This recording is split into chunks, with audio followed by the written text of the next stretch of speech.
Coucou tout le monde, bienvenue pour ce 11e jour de décembre. Nous sommes un dimanche. Je m'excuse si vous entendez du bruit. Gabin est en train de passer un coup de balai dans l'escalier. Et oui, ici on exploite notre enfant. Et on adore ça. Alors, je tenais encore une fois à vous remercier de toujours être au top. Franchement, sur les podcasts, c'est... Enfin, sur les vlogmas, je suis contente que ça vous plaise. Donc voilà, comme j'ai déjà dit, nous tenons le rythme d'un vlogmas par jour et publié par jour. Donc ça, c'est plutôt pas mal. Avant, vous aurez eu quelques images de notre retraite tricot que nous avons fait il y a 15 jours, il me semble. Ouais, 15 jours, c'est ça. Parce que le thème du jour, c'est un projet voyageur. Donc un projet qui a pu m'accompagner voilà, dans différents endroits, etc. Et donc le projet que je vais vous présenter aujourd'hui, c'est un projet que j'ai emmené à la retraite tricot. Je n'ai tricoté d'ailleurs que ça à la retraite tricot. Et c'est un projet qui m'a suivi pour la soirée tricot, etc., etc. Donc, si vous avez bien suivi, vous savez de quoi je parle. Et c'est surtout que le projet est terminé. Oui, oui, oui, oui, on adore ça. Donc voilà, alors la retraite tricot, je sais plus trop comment elle a été lancée.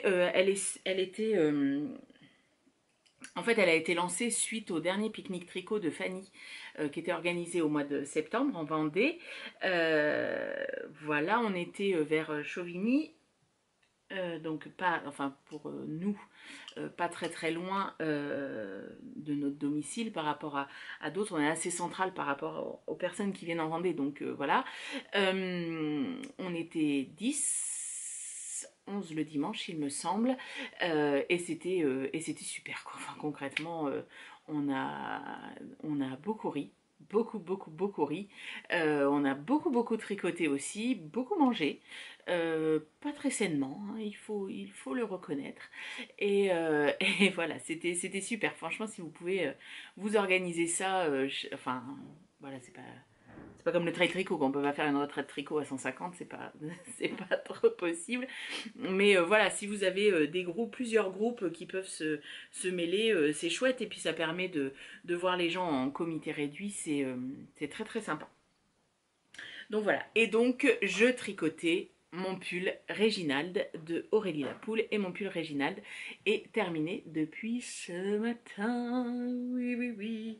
Donc autant vous dire qu'il va aller au lavage. J'ai un gros problème avec ma mèche. Il va aller au lavage tout de suite après le tournage. Il va sécher et je pense que la semaine prochaine, il sera porté. Oui, nous sortons du spectacle de Noël du CE à Benoît. Oh là là, ça va pas du tout cette coiffure aujourd'hui.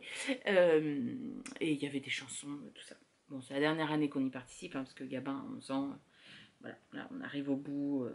Alors, le spectacle était pas mal, hein, on a quand même ri, mais... Alors, le pull Réginald, hop là, voilà, tac, et tac, oui, oui, oui, il est trop beau.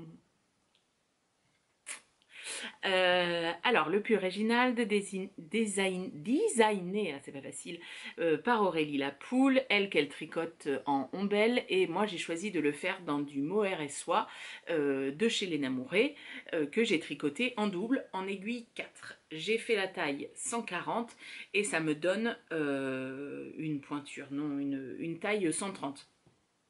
À peu de choses près, j'ai mesuré et c'est ce que ça fait. Donc moi il va être beaucoup moins loose que ce qui est préconisé par Aurélie, mais c'est le rendu que je voulais, comme je veux le porter sur des pantalons relativement larges. Ah, j'ai cru que c'était le chat qui couinait, mais non, c'est la télé qui vient de s'allumer. Voilà, alors le pull Réginald, on commence par monter toutes ces mailles. Vous voyez, enfin non, d'ailleurs on commence par le dos, toutes les mailles. Après il y a des légers, vous voyez ici, rangs raccourcis pour former la pente naturelle de l'épaule. On tricote jusqu'à une certaine hauteur, on reprend pour un demi-devant en augmentant pour former le col rond jusqu'à la même hauteur, rabattage à 3 aiguilles sous les manches. Ensuite, vous voyez, quand on reprend le corps, hop, on fait des diminutions pour former cette petite courbe de l'aisselle. Et ensuite, c'est tout droit jusqu'à la fin et des côtes 1-1. On relève, on fait un col en côte 1-1.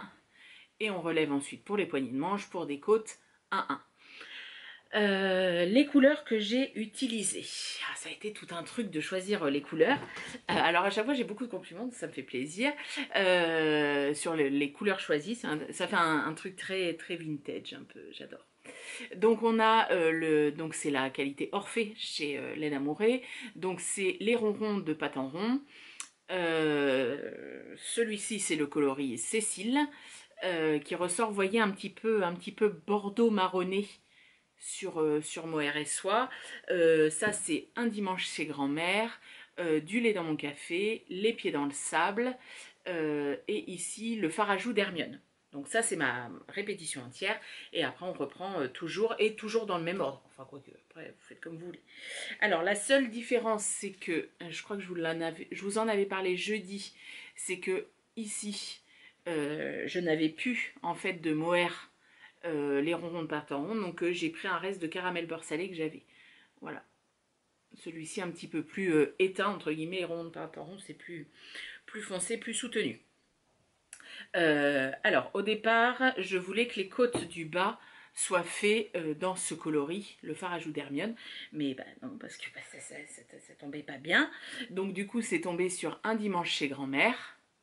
Voilà, et le rabattage est tubulaire pour avoir... Bon, il est quand même assez resserré, ce que je voulais, pour qu'il blouse quand même pas mal. Et le rabattage tubulaire permet que ce soit très élastique. Ensuite, au col, j'ai pris le coloris Cécile. Hop, voilà.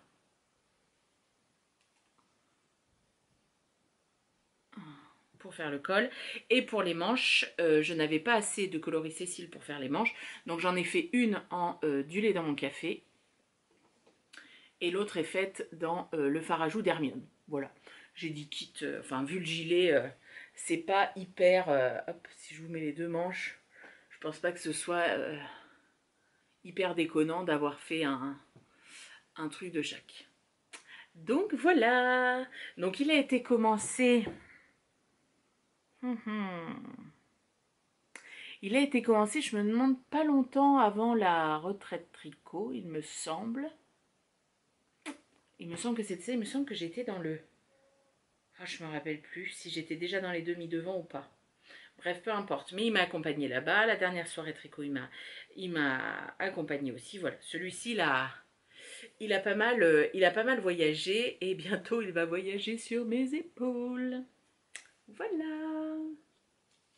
Donc ça, c'est le projet voyageur. Après, j'aurais pu vous en prendre plein d'autres. Hein, parce que voilà, mes tricots me suivent très très souvent.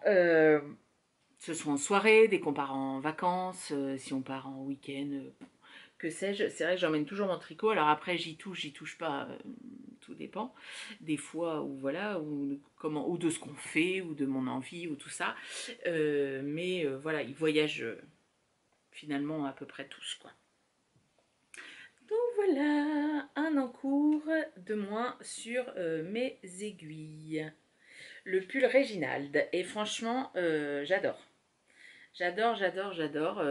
J'adore les couleurs que j'ai choisies. Voilà, ça va donner un style bien différent. Et avec mes nouvelles boucles d'oreilles de la poupée rousse, un jean large, très 70s aussi.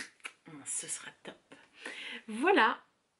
Eh bien écoutez, un podcast, enfin un vlogmas relativement court pour aujourd'hui. On se retrouve demain. Dites-moi si vous aussi vous faites voyager. Alors je sais que on avait déjà discuté sous un épisode, voilà, certaines qui tricotent n'importe où ou pas, ou voilà.